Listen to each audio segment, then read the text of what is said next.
In this tutorial, I'll show you how to get Hulu on your laptop. Let's dive in. To stream Hulu on your laptop, start by opening a web browser like Google Chrome, Mozilla Firefox, or Microsoft Edge. Go to www.hulu.com and log in with your existing Hulu account credentials. If you don't have an account yet, click Sign Up and follow the prompts to create one and subscribe to a plan. Alternatively, if you're using a Mac, you can download the Hulu app from the Mac App Store.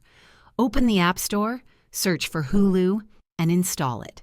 For Windows laptops, Hulu is primarily accessed through the website, but you can use third-party apps like BlueStacks to emulate Android apps if needed. For the best experience, ensure your browser is updated and connect to a stable Wi-Fi network. If this video helped you, please like and subscribe for more tips. Thanks for watching and enjoy streaming Hulu on your laptop.